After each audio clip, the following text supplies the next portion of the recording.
Okay, awesome. Welcome back, everybody. Good morning, good afternoon, good night, depending on when you are watching this. However, so we've been able to successfully write our codes for on how to extract data from Yahoo Finance website, right? So I will just have to scroll up. Yeah. So this is the code we're able to write, and for those of us that are kind of new to Python, don't worry, the code has its comments, anything, every single person actually understand what's going on. All right. So just to keep things spicy, I've decided that right, let's do our analysis for three different cryptocurrencies, which are Bitcoin. Looking at Bitcoin, we'll be Ethereum, and we're looking at Litecoin. Okay? These trends are what we are going to be focusing on: Bitcoin, Ethereum, and Litecoin. So, code we are using for extracting Bitcoin, which we discussed in the last session, is still the same code we'll be using to extract um, Litecoin and also Ethereum. All we just have to do here is change this from BTC to ETH, which you'll be seeing in the rest of the code. So this is a code extracting B, which we have done, and a variable called DF BTC, which is data frame BTC. Okay, so after that, I will just minimize this. But we also did the same for Ethereum, which is like what I said. We change this from BTC to ETH. That's all you need to do. Then change the name of the variable from DF BTC to DF ETH. So name the variable for ETH as DF ETH. Then also did the same for Litecoin. Okay, I will just add this. So we also did the same for Litecoin, which we are seeing here. So we also named it DFLTC. Okay, we just have to change this from BTC to LTH. All right. So after doing that, the next thing we want to do is focus on what is important. Okay.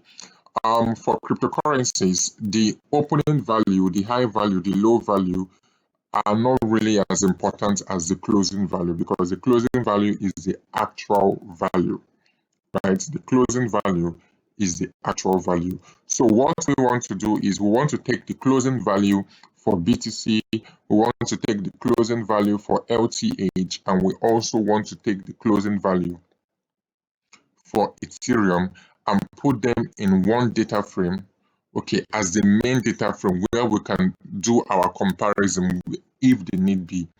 So when we are comparing the growth of these assets, of these cryptocurrency assets over time, we can use the closing value to compare BTC to ETH and ETH to LTC and LTC to BTC. Okay, so which is what we are going to be doing. So what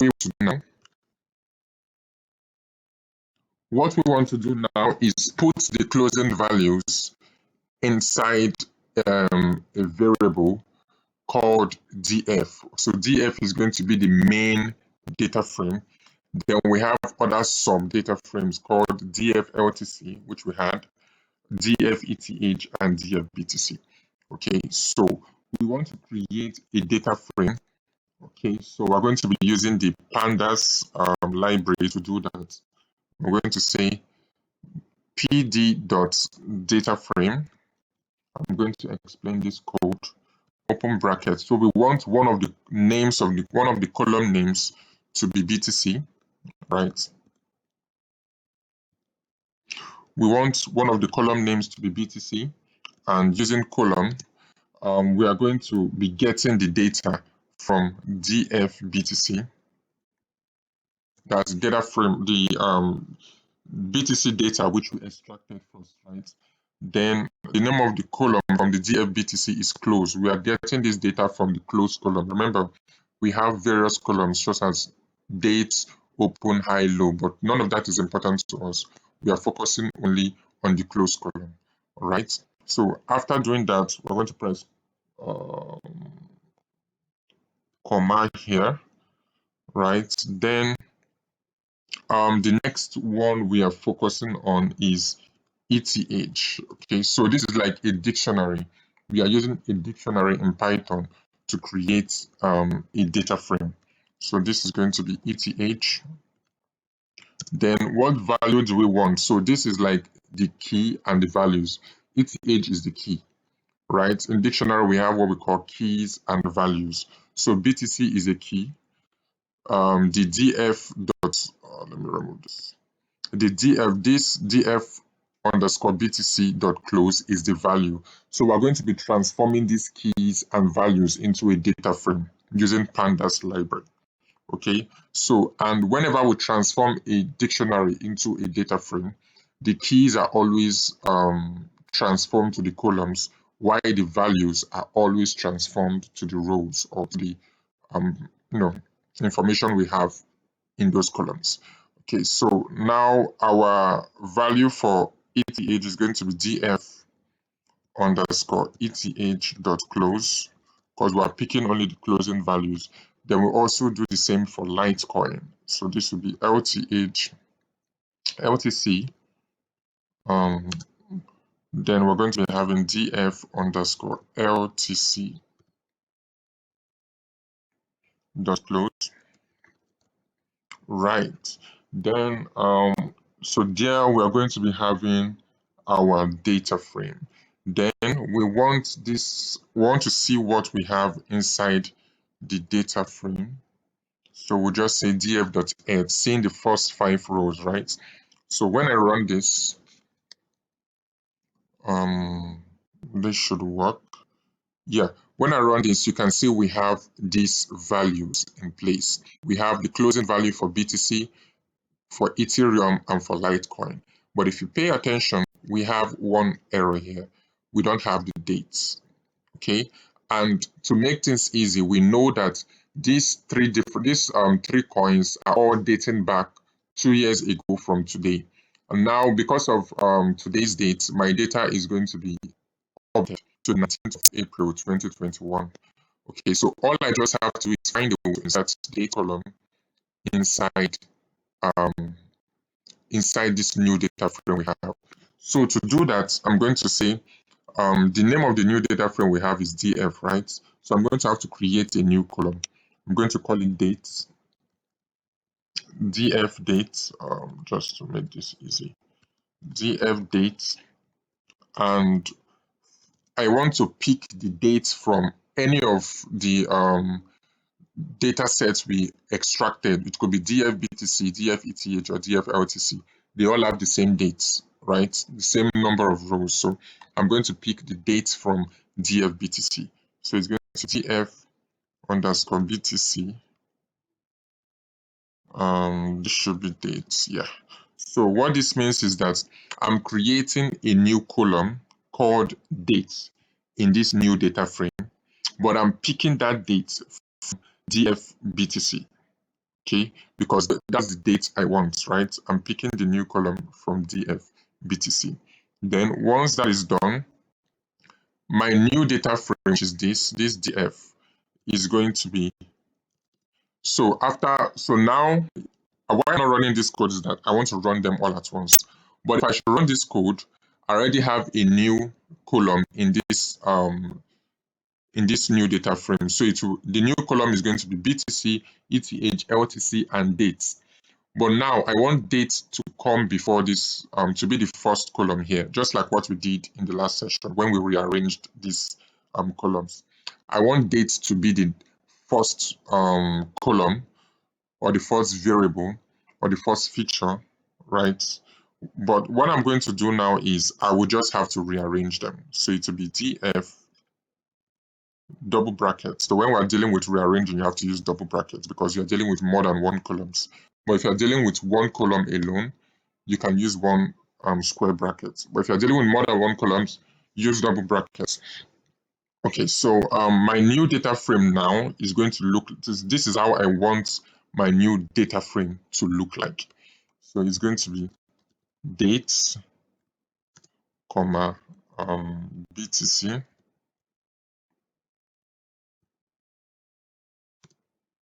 comma, ETH,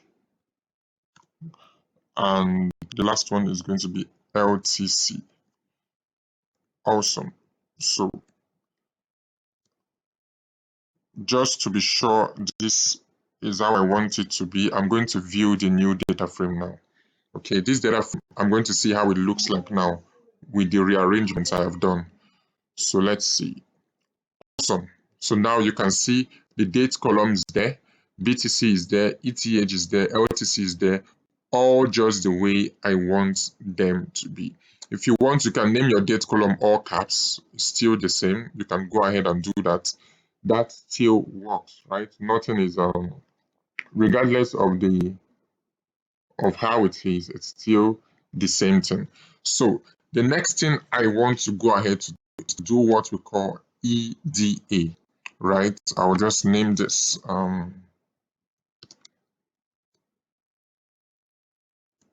EDA.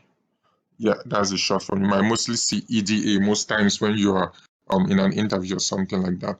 So EDA simply means exploratory data analysis, which means you are trying to explore a particular data. Just like if you're a cave or if you're someone that goes camping or something like that, and you're taking your telescope. That telescope, the process of you using that telescope is called EDA, data analysis or data science, right? For some of you, you might be saying, is this not data science? Well, still the same process. So for EDAs, we have non-graphical EDA and we have graphical EDA, right? So non-graphical EDA is basically means the exploratory data analysis you do without the use of graphics or without the use of images or visuals, right? So remember when we were doing the EDA before, this particular one, this is a graphical EDA, right? This is a graphical EDA, but we want to understand the data sets without actually plotting graphs. And how can we do that? How can we actually understand this without plotting graphs? Okay, the first way we can do this is doing what we call df.shape, right? This df.shape basically tells us how our data is, the dimension of our data, right? So I'm going to leave a comment here. Tells us the dimension of our data sets, right? Okay, so this is another way of doing a comment. If your comment is going to be short, you can do it this way. Then I'm going to run this and see what it gives us. So this gives us, meaning we are having, that's for this new one, we are having what we call, we're having 4 columns and 730 rows. Okay, I can go ahead to do the df.shape or df.btc.shape, right? That's for the BTC, original BTC, and it's still 7 columns and 730 rows. If I do the same thing for Ethereum and for Litecoin, I'll be having 7 columns and 730 rows. Okay, so what I'm going to do here is I'm going to print. So I want to do for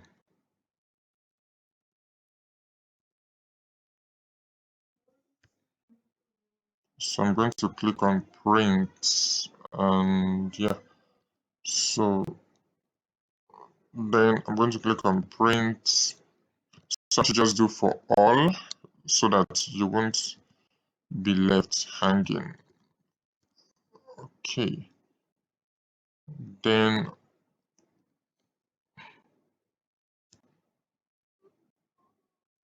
okay, so I'm also going to do for Litecoin.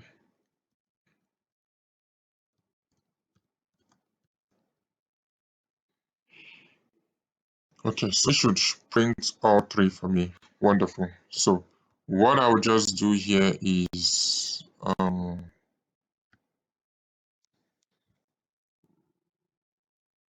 this should be F. So I want to use the F function to print this.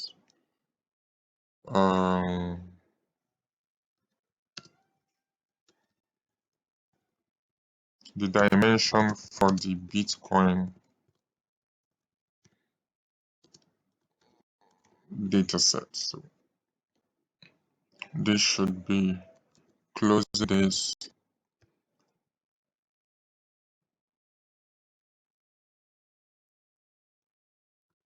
Okay. So I just want to be sure I'm doing the right thing, right? Um,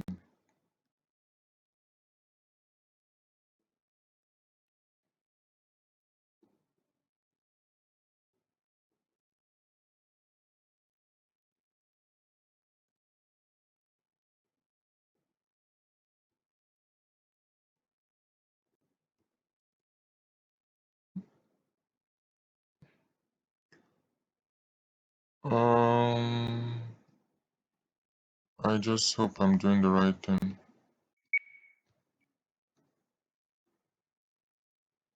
Okay, awesome. So this is how I want it to be. So I just want you to be able to see what looks like. So I'm going to be printing this for Ethereum too. Then I'm also going to be doing the same for Litecoin.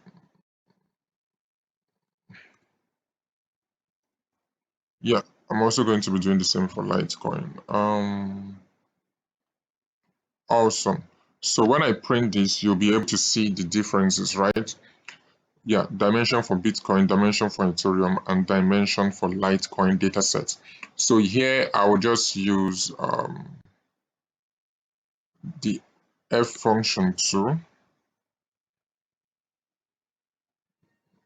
This should be um yeah. So this one should be, let's see. I'm thinking of what to name the dimension for, let's say, the data sets with closing value. Yeah. So I'm going to run this. Yeah. So now after we've done that, we can then go into more aspects of our non-graphical EDA. Okay. Of our non-graphical EDA, and one of them is also the describe. So let's focus on the data set with the closing values, all right? Because whatever we're seeing in the data sets for Bitcoin, Ethereum, Litecoin is still going to be what we're seeing in the data set for the closing values. So we want to say df.describe.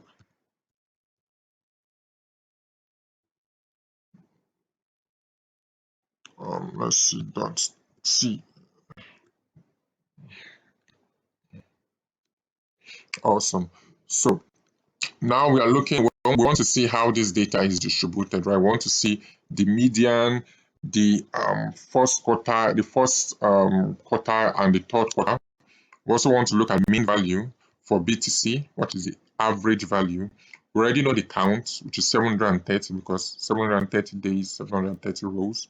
Wanted to know the minimum value, right? How low Bitcoin has gone and how high Bitcoin has gone. How low Ethereum and Litecoin has gone and how high they've also gone. Okay, we also want to look at the median value, which is this. Median value is 150%.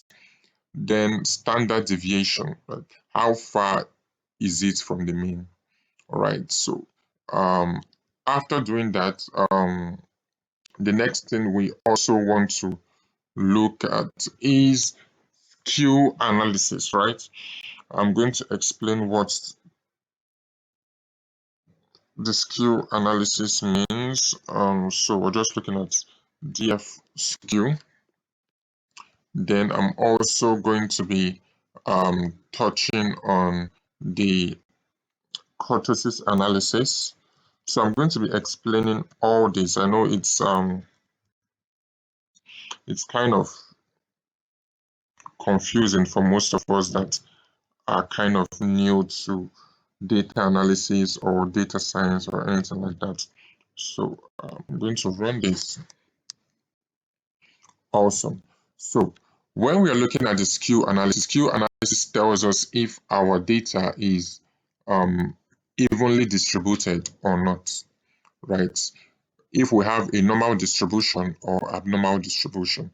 And there are different ways of knowing how well your data is skewed, right? Your data could be moderately skewed, or it could be highly positively skewed, or highly negatively skewed.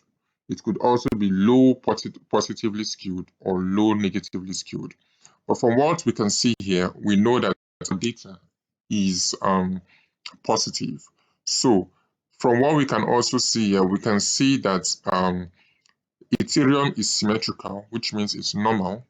BTC is normal, while Litecoin is moderately positively skewed, which means it's between we have the values between, I think, 1 and 1.5. But anything above 1.5 means it's highly positively skewed, which means I think it's skewed to the right, either skewed to the right or skewed to the left. If it's skewed to the right or skewed to the left, it means it's not a normal distribution. It has to be transformed for it to be useful. But from what we can see here, our data can be used. The Litecoin can still be used, right? We can still use it because it's not highly positively skewed. BTC and ETH are symmetrical, which means they are between 0 and 0.5, right? They're between 0 and 0. They are between minus 0.5 and 0.5, which means they are symmetrical. They are not out of the ordinary. Then looking at kurtosis analysis, what we can see here, we can see that our data is quite okay. We don't really have so much outliers. Okay, a kurtosis analysis tells us the amount of outliers we have in our data. So from what we can see here, anything above 3 indicates the presence of outliers, or anything from 3 and above indicates the presence of outliers, right? So from what we can see here, nothing is above 3, so it's okay. We don't really have outliers in our data. All right, so next thing we want to do now is to go into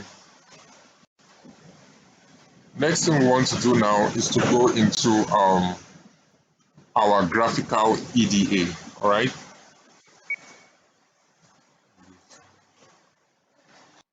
Awesome. So now we want to go into our graphical EDA. We can name this. Let me see. Just try to make everything in line. So we have 5 hashtags. So it doesn't cover. So those hashtags will cover subheadings. Those of you that are not good at Python, you might not really get it all right. But let me just. I'm going to just copy and paste this.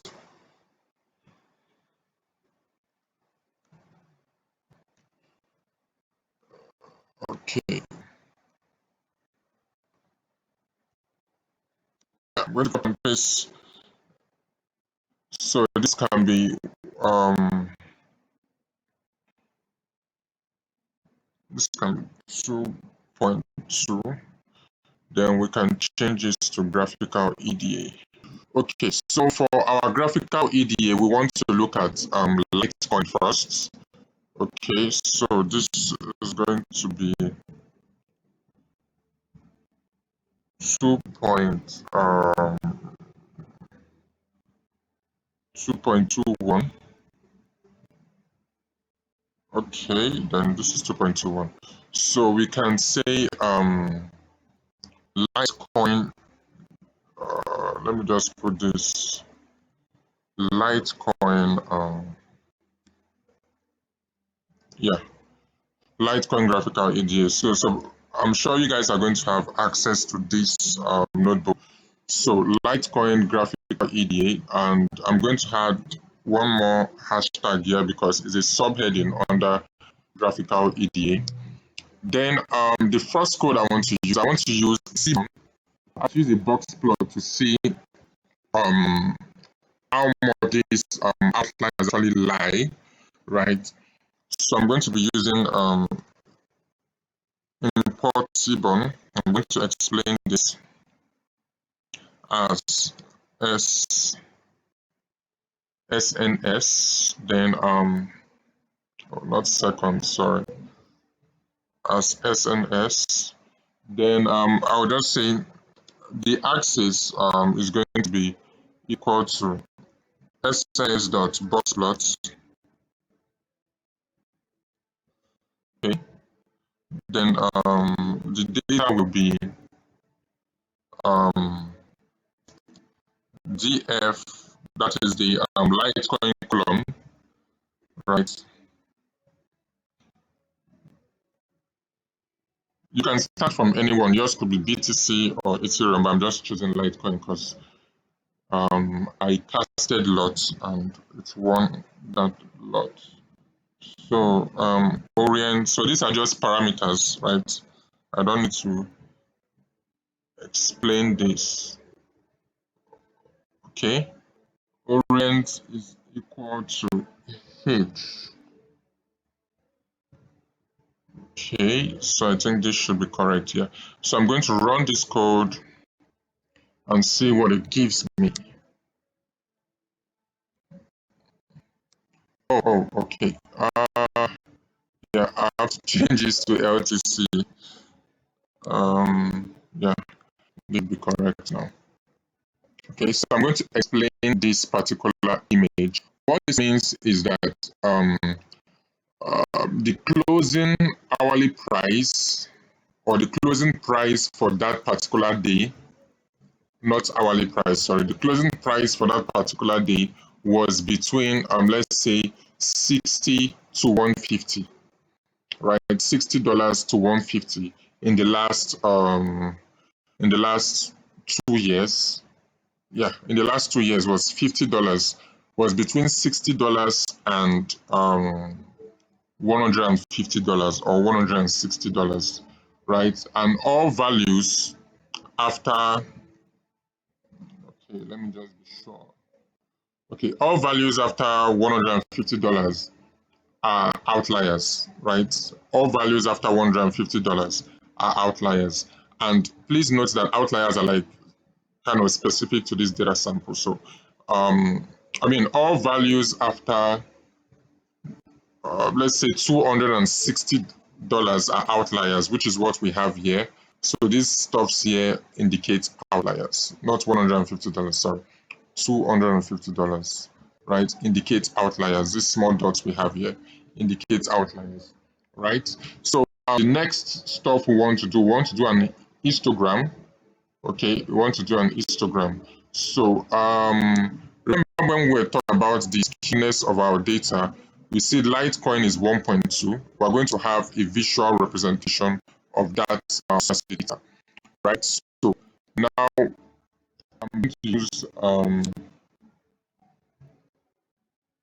going to use a plot. Let's see what I can use. So okay, awesome. So this is going to be, sorry, I'll just have to increase it. One moment, guys. Awesome. So now so I want to plot an histogram to visually represent the skewness of my data, which we discussed earlier, right? For those of us that are not good at Python, just pay attention to the terms and the explanations I'm giving. The codes are not necessary, but the explanations are very necessary, right? Whether it's in Python or Power BI, it's still the same process. So I'm going to be saying gflt.hist. So this hist means histogram, right? And I'm using bins 30 to do this, which means 30 bins. So the differences between each bin would be like 30, right? Then I'm going to command, then I want to set the size of my plot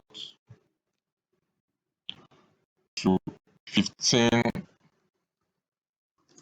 and 10, right?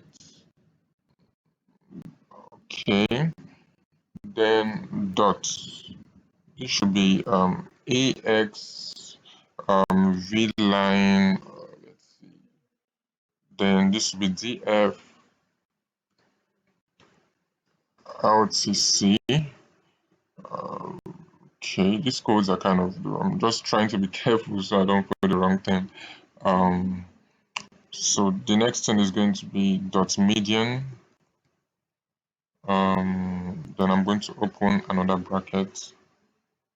Then I think I need to put a comma here. Then color is going to be black and blue. No, let me leave it as blue. It's equal to blue. Then yeah, then line style is equal to dashed. Then let's see, what do we have here? Then line width.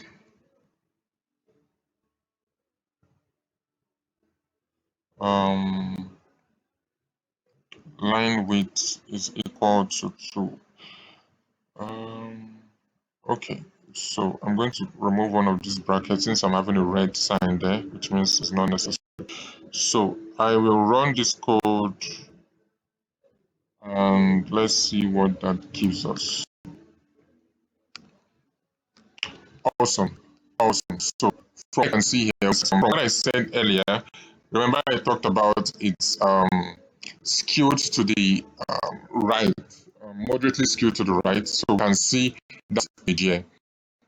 When I mean skewed to the right, means we have the lower part of to the right side of our visual. So you can see it's skewed right for the LTC. So we can go ahead to make this video for both the for both BTC and also LTC, right?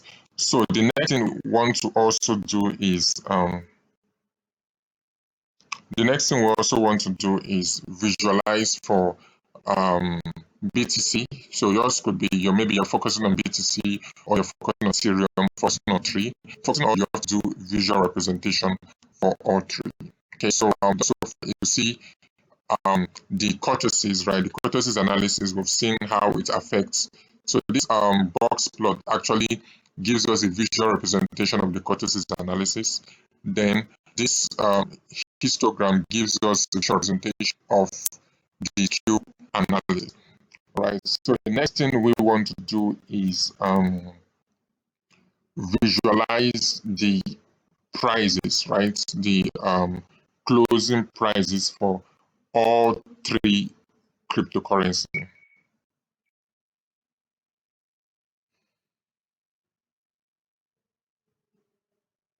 Okay, so moving forward, I will just give a brief explanation using this description. So from this image, what this just tells us is that LTC's closing price was not over $200 for many days. So that is why we are looking at just for a few days in particular. If we can see, we can, let me see.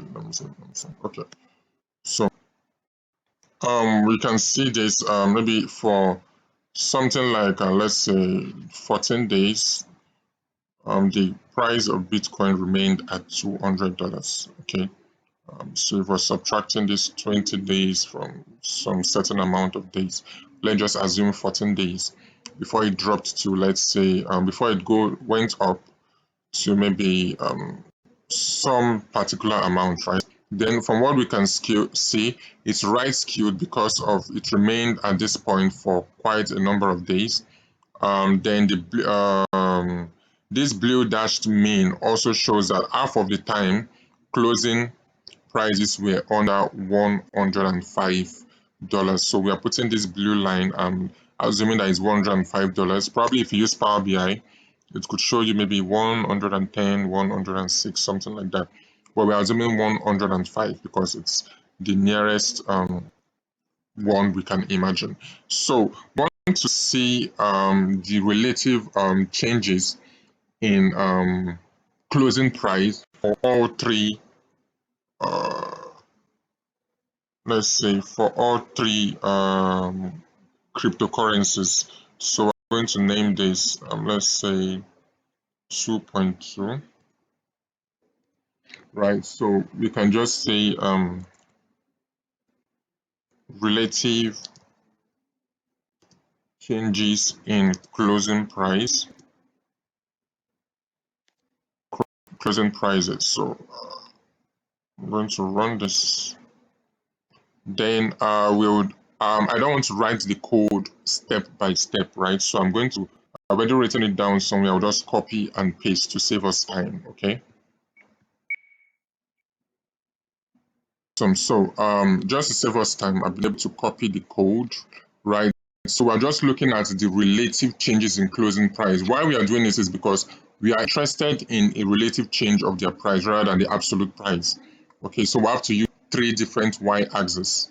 Okay, and for you to do this, you would want to use something like a line chart and use secondary y-axis. Okay, in Power BI. If you're doing Power BI, you don't just use a line plot, one line plot.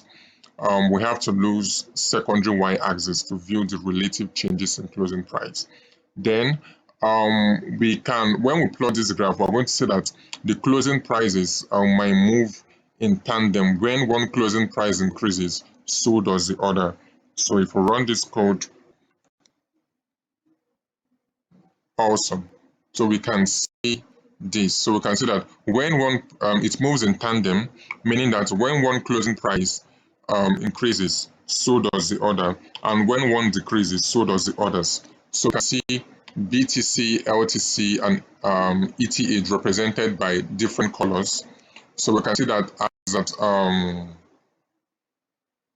okay, we don't have the dates here, but when probably BTC was a particular amount, yeah, when BTC was at 60,000, we can see that ETH was somewhere at 4,600.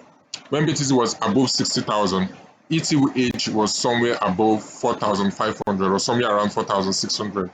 And then Litecoin was just somewhere in the 200 and something dollar mark, right? So Litecoin was at somewhere close to 400 when BTC was somewhere close to 60,000, and ETH was somewhere above 4,000 or somewhere close to 4,500 dollars. So that's the relative changes in price, because what we're trying to do here is what coin has increased better over time, right? So it can give us an insight on what coin we should be putting our money into when we go into forecasting and all that. Okay, and we can also do some time series analysis, but because of the memory capacity of the laptops everyone is using, I really don't know the capacity. We're going to be using Power BI to do forecasting.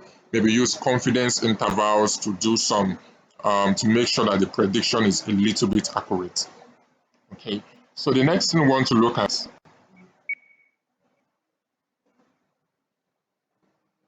a brief description of this particular code here, right? What we've been able to see. Now, the next thing we want to do is we want to measure the relation these prices. Okay, measure the correlation.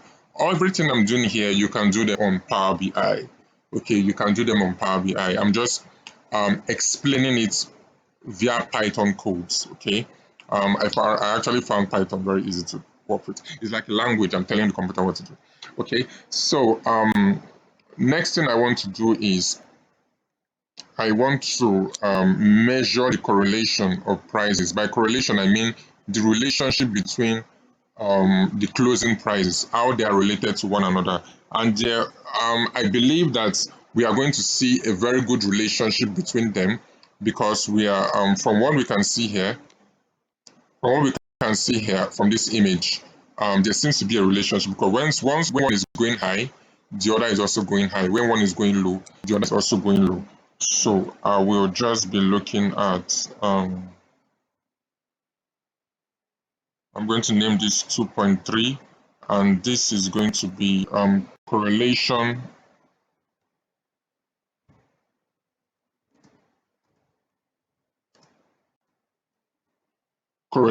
of closing prices.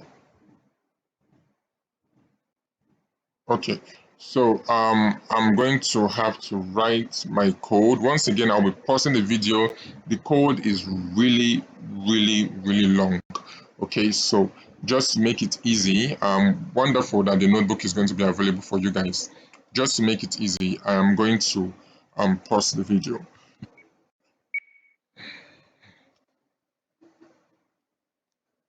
Code I'm going to be using to find the correlation of closing prices. Okay, I could just use a simple correlation table, but I want to plot this with it so it's easy to understand. So I'm going to run this code and see what we get. Okay, wonderful. So from what we can see here, we can see that there's a very close relationship between these prices. Why am I so sure?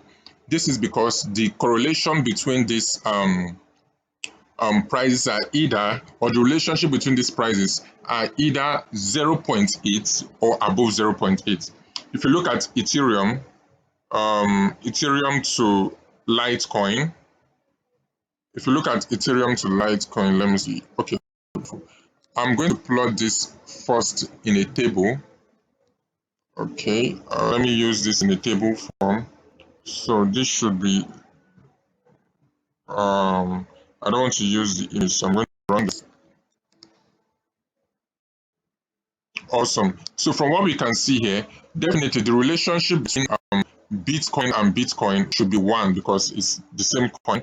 Then if you look at the relationship between Bitcoin and Ethereum, which is this marked place here, is 0.95, very close to each other, which means that when Ethereum is going high, Bitcoin is also going high. When Ethereum is going low, Bitcoin is going low. If you look at the relationship between Bitcoin and Litecoin, it's telling us that there's also a close relationship. If you also look at Litecoin and Ethereum, it's telling us that there's also a close relationship because if you round this to the nearest or to 1 decimal place, it's going to give us 0.8, which means it's within that threshold. Because once it's 0.8 and above, you are looking at a very close relationship. So when we are doing, whenever we are working on machine learning, and sometimes we tell the machine that, we tell our algorithm that anything from 0.8 and above should be discarded so that it doesn't influence the prediction of our target variable so much. Now I'm speaking data science lingo, but this is still data analysis. Okay, so that is what we're seeing here. So this particular table, this is the visual for this table here. They are both showing the same thing, just that one is a visual representation of the other. So I'm going to try and reduce this so that it doesn't occupy my screen. Maybe take it down to 8.8. Or I'm going to reduce it more further, make it down to 5. This should be small now. Perfect. Yeah, this is what I'm looking for. Okay, this is what I'm looking for. So awesome. So this is what we have. Then for this particular image, I'm going to drop a documentation that really explains this code, and I'm gonna have to pause my video. It's a long ride. I don't want to bore you guys.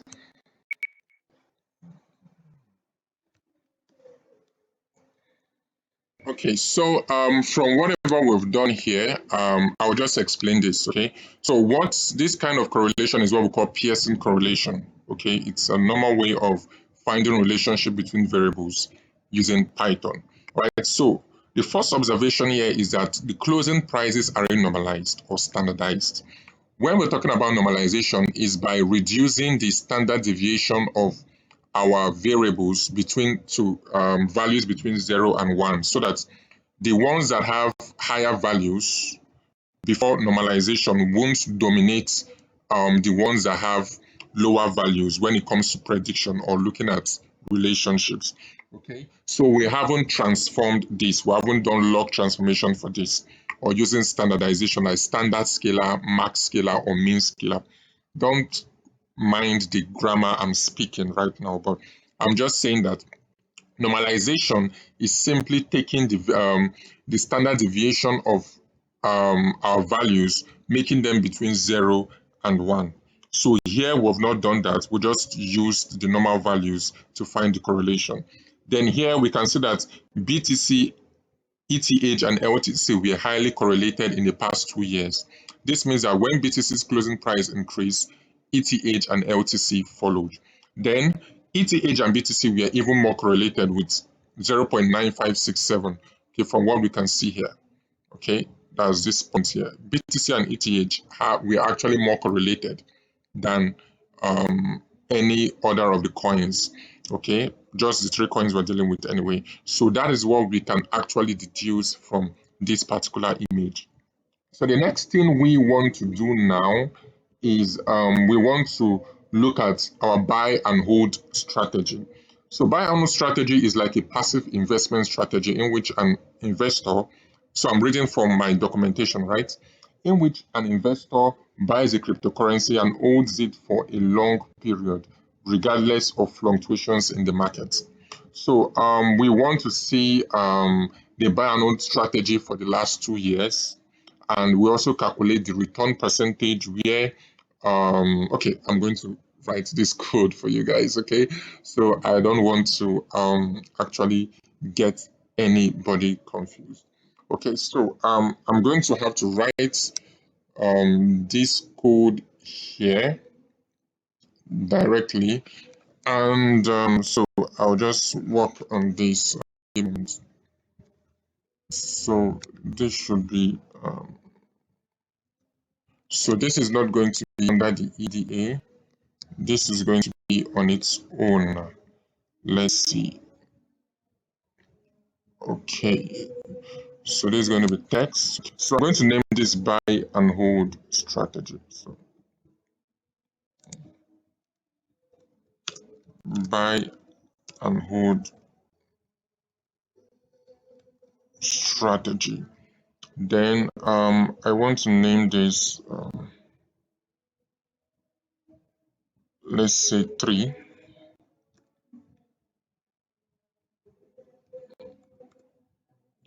Yeah.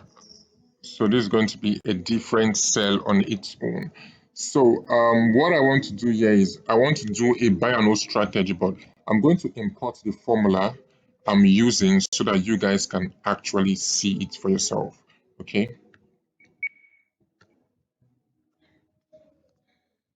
Okay, guess I'll just have to write this formula myself. So the formula I'm using is return CO, which I'm going to do a better work when doing this, which is price C divided by price O. I'm going to have to explain this. Okay, so what this basically means is that we calculate the return percentage where it represents a certain period and price O is the initial closing price. Okay, T represents a certain period, while price O is the initial closing price. So I'm going to have to comment this. I'm going to use the hashtag to comment this. Awesome. So I'll just go ahead and use my formula. So it will now be DF return. So I'm trying to calculate this. For those of us that I'm just explaining a buy and hold strategy, right? This is like live. You are predicting or you're doing analysis, trying to find out the most profitable coin. Maybe you're a data analyst and all that. So it will be DF dot apply. Open, and I'm going to use the lambda function, which I'm not going to explain. X, okay. I think I have to use a small letter X. Yeah. Then this should be X divided by X O. Yeah. Then df underscore return dot head. So I'm going to run this. So let me see what it gives me. Oh, okay. I think this should be okay, let me see.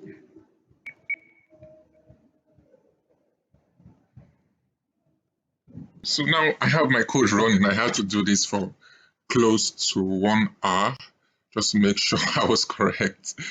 All right, so the do here was to take, remember when we're extracting this information, the date was the index. So we had to bring back the date as the index because the lambda function we're meant to write can't work on a date time column, on a date time column here. So the first thing I had to do was to convert our date column to date time and then set the date time column as the index because the dates can't work as an index. It always return as 0, 1, 2, 3. I don't know why. So I had to set the date time column as index. Then after that, those what we're actually having doing that. Okay, so now I can see the date column as an index to all this. Then the next thing I wanted to do was to use my buy hold strategy formula, which is this, right? So I wanted to find out which coin was profitable over 2 years. Okay, so using my buy hold strategy formula, this was what I was getting. I wanted to put this in a data frame, right? I wanted to put this in a data frame. So after doing that, I wanted to visualize the information so that it even makes sense to me that I'm put the table made no sense. I decided to visualize that. And then from what we can see here, from 2021 to 2023, April 2023, I can see that Ethereum, from the visual we have here, Ethereum was actually the most profitable over time. Over the past 2 years, Ethereum was the most profitable, which probably means that those in the cryptocurrency industry, people that are trading crypto, they actually made more profits um, trading Ethereum if they were using the buy strategy I actually have here. So this is what I've been able to do, right? Over time, this is what I've been able to do with my codes, finding out which coin was actually the most profitable in the past 2 years. Most likely, I'll not be able to do this bio strategy with Power BI. We're just able to do a little bit of analysis with Power BI unless I'm running Python scripts on Power BI. But however, this notebook will be available for you guys. You can always run them through. I'm going to try and put comments as time goes on. But from here, we are going to be moving to Power BI, and I'm going to make this data set available in a CSV file. So in our live session, I'm going to be showing you how we can make this information available in a CSV file.